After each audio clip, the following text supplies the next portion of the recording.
Selamat malam dan selamat bertemu kembali dalam Renungan Malam God's Amazing Grace atau Kasih Karunia Allah yang Mengagumkan oleh Ellen G. White tanggal 2 Mei 2026.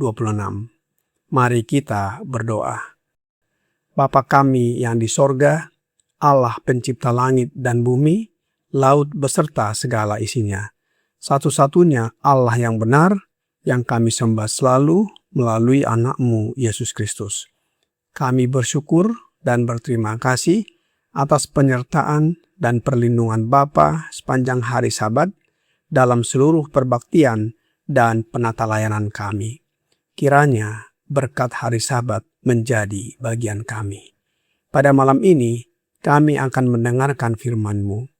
Mohon karuniakan Roh Yesus Kristus dalam hati kami, menuntun dan mengajari kami, agar dapat mengerti dan menghidupkan firman yang kami pelajari dan dengarkan. Besertalah dengan kami sepanjang malam ini, ya Bapa.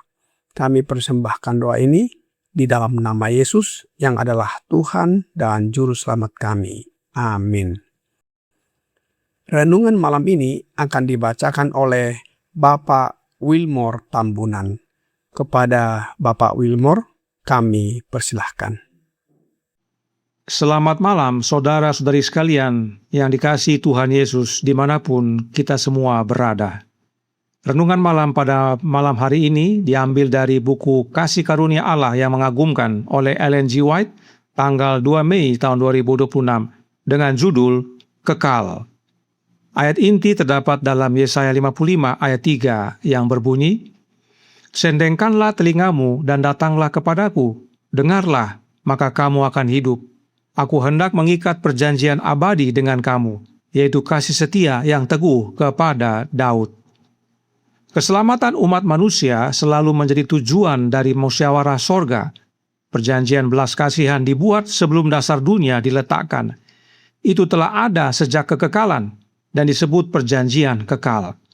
Sama pastinya seperti tidak pernah ada waktu ketika Allah tidak ada. Demikian pula tidak pernah ada saat ketika bukan merupakan kesenangan pikiran kekal untuk menyatakan kasih karunia-Nya kepada umat manusia. Sejak dimulainya pertentangan besar, tujuan setan adalah untuk salah menggambarkan karakter Allah dan membangkitkan pemberontakan terhadap hukum-Nya. Tetapi di tengah pekerjaan kejahatan, maksud-maksud Allah bergerak maju dengan mantap menuju pencapaiannya. Kepada semua makhluk cerdas, Dia menyatakan keadilan dan kebajikannya. Melalui pencobaan setan, seluruh umat manusia telah menjadi pelanggar hukum Allah. Tetapi, melalui pengorbanan anaknya, jalan dibuka sehingga mereka dapat kembali kepada Allah. Melalui kasih karunia Kristus, mereka dapat diberdayakan untuk memberikan ketaatan kepada hukum Bapa. Demikianlah di setiap zaman, dari tengah kemurtadan dan pemberontakan, Allah mengumpulkan suatu umat yang setia kepadanya, suatu umat yang di dalam hatinya ada hukum-Nya. Pekerjaan Allah sama di segala waktu, meskipun ada tingkat perkembangan yang berbeda dan manifestasi kuasa-Nya yang berbeda untuk memenuhi kebutuhan manusia di berbagai zaman. Dimulai dengan janji Injil yang pertama dan berlanjut melalui zaman para bapa leluhur dan Yahudi, dan bahkan sampai masa kini, telah ada penyingkapan bertahap dari maksud-maksud Allah dalam rencana penebusan. Dia yang memproklamasikan hukum dari Sinai dan menyampaikan kepada Musa peraturan-peraturan hukum ritual adalah sama dengan yang mengucapkan khotbah di atas bukit. Guru adalah sama di kedua dispensasi. Tuntutan Allah adalah sama. Prinsip-prinsip pemerintahannya adalah sama. Dalam pekerjaan penutupan Allah di bumi, standar hukum-Nya akan ditinggikan kembali. Allah tidak akan melanggar perjanjian-Nya atau mengubah apa yang telah keluar dari bibir-Nya. Firman-Nya akan tetap teguh selamanya, sebagai tidak dapat diubah seperti tahtanya. Demikianlah pembacaan renungan malam pada malam hari ini. Terima kasih dan Tuhan Yesus memberkati. Terima kasih atas penata layanan Bapak Wilmore. Tuhan Yesus memberkati. Saudara-saudari dalam Yesus Kristus. Ayat inti renungan malam ini, Yesaya 55 ayat 3, mengundang kita untuk datang dan mendengarkan Allah supaya kita hidup. Allah menawarkan sebuah perjanjian kekal. Apakah perjanjian kekal Allah itu bagi kita manusia? Dalam renungan malam ini, God's Amazing Grace, halaman 130, paragraf 2 berkata, keselamatan umat manusia selalu menjadi tujuan dari musyawarah sorga. Perjanjian belas kasihan dibuat sebelum dasar dunia diletakkan. Itu telah ada sejak kekekalan dan disebut perjanjian kekal. Sama pastinya seperti tidak pernah ada waktu ketika Allah tidak ada. Demikian pula tidak pernah ada saat ketika bukan merupakan kesenangan pikiran kekal untuk menyatakan kasih karunia-Nya kepada umat manusia. Perjanjian kekal adalah rencana Allah sejak awal untuk menyelamatkan manusia melalui kasih karunia-Nya. Ini menjadi dasar dari keselamatan manusia. Bukan sesuatu yang baru, melainkan sudah dirancang sejak kekekalan. Betapa besarnya kasih Allah kepada kita manusia. Keselamatan umat manusia selalu menjadi tujuan dari musyawarah sorga. Kasih Allah begitu besar bagi kita. Ini menunjukkan bahwa karakter Allah adalah kasih. Ia berbelas kasihan, setia, dan adil.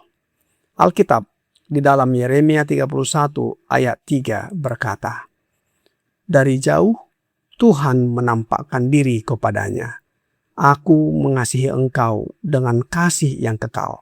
Sebab itu, aku melanjutkan kasih setiaku kepadamu. Sejak awal, setan berusaha merusak pandangan manusia tentang kasih Allah. Dalam Kejadian 3 ayat 1-5, ia menipu dan mendustai manusia pertama. Di dalam Wahyu 12 ayat 9 menyebutnya sebagai penyesat seluruh dunia. Tujuannya jelas, membuat manusia meragukan kasih dan keadilan Allah.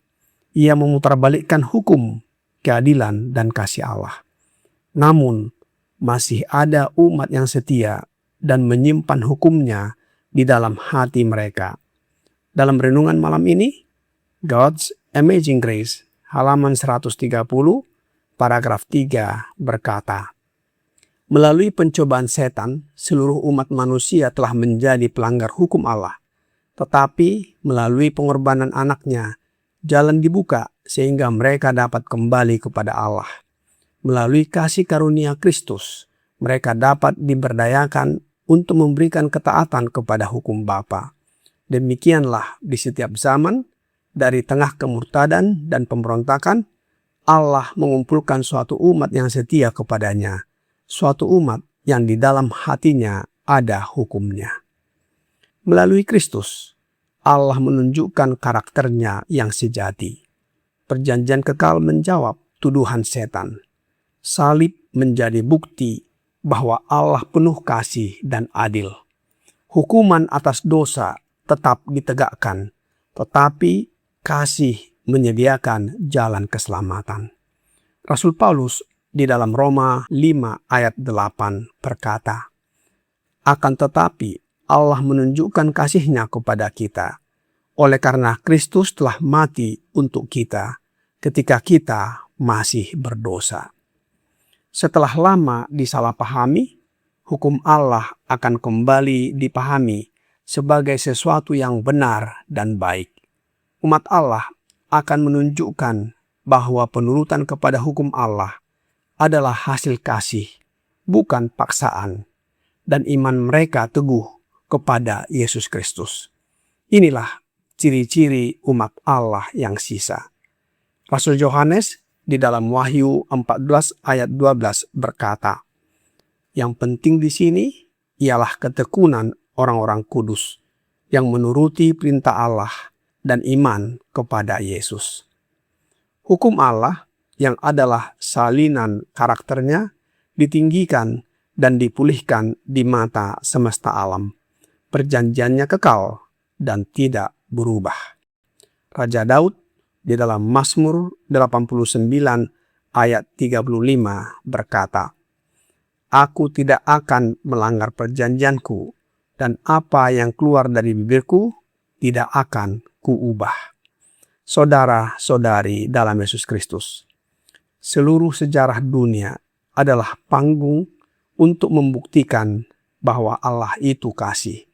Hukumnya benar dan setia dalam perjanjiannya untuk selama-lamanya menyelamatkan umat manusia. Kiranya pekabaran malam hari ini menjadi pembaharuan dan sukacita bagi kita. Tuhan Yesus memberkati. Mari kita berdoa.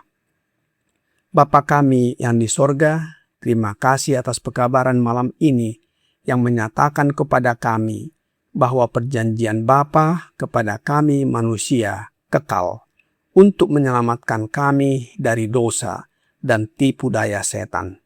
Oleh sebab itu ya Bapa, kami mohon karuniakan Roh Yesus Kristus tinggal di dalam hati kami agar dapat menuruti perintah atau hukum-Mu dan beriman kepada anak-Mu Yesus Kristus. Biarlah hidup dan karakter kami disucikan dari hari ke hari menjadi serupa dengan hidup dan karakter Yesus. Dan apabila tiba saatnya, ketika Yesus datang kembali, kami siap menyambutnya dan masuk ke dalam kerajaan sorga. Kami serahkan hidup kami ke dalam tangan-Mu sepanjang malam ini, ya Bapa. Mohon ampuni kami atas dosa dan pelanggaran yang telah kami perbuat. Kami persembahkan doa ini di dalam nama Yesus yang adalah Tuhan dan Juru Selamat kami. Amin.